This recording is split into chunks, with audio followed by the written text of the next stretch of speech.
Donald Trump has appointed a new team to try to tackle a growing drugs crisis in America. It's estimated that about 33,000 people died of opioid overdose in 2015, and the situation is getting worse. And many addicts start with prescription painkillers, but then move on to heroin when the painkillers become harder to access. In Louisville, Kentucky, a city of 766,000 people, medical teams are dealing with up to 50 overdose cases per day. Our US correspondent Cordelia Lynch went to meet those dealing with the crisis. A couple minutes out. Mike Will is chasing a drugs epidemic across Kentucky. Right now we're being sent on a male who has overdosed. In Louisville, in January alone, there were 695 overdose cases. That's a 33% rise from last year, many from heroin and prescription drugs. Mike fears this could be another. We hear him working inside. Okay. Any problems ventilating? No. He's got a nose going. His color's starting to come back a little bit, isn't it? See, is there paraphernalia in here? Yeah, right there. Yeah. Okay.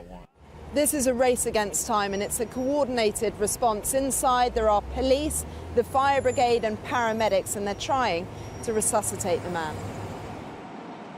Minutes later, progress. So he's breathing on his own. Okay, he's still, it's kind of a term that we use, he's still snowed, and that's kind of how we want to keep him. And when they get him in the back of the truck, you know, they're going to give him more and wake him up even more. Suddenly he appears on a stretcher, his face drawn and pale. It's mid-afternoon by a busy road. I come from a small town in South Jersey. In Washington, Donald Trump is listening, unveiling a new task force to tackle the deadliest drugs crisis in U.S. history. Drug overdoses are now the leading cause of accidental death in our country, and opioid overdose deaths have nearly quadrupled since 1999. This is a total epidemic. It's playing out in car parks and affluent suburbs. They're getting dirty needles from here. They're taking pills, passing out in the bathroom. Anywhere where you can get high and where you feel safe, that's where they're going. You were getting way overprescribed. For Elizabeth Easton, it started 2 decades ago with OxyContin, a prescription painkiller. I thought it was very, very safe. And I quit drinking. I quit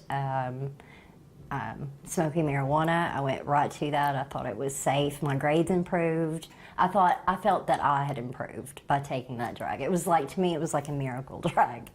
Yeah. And it wasn't. It was synthetic heroin.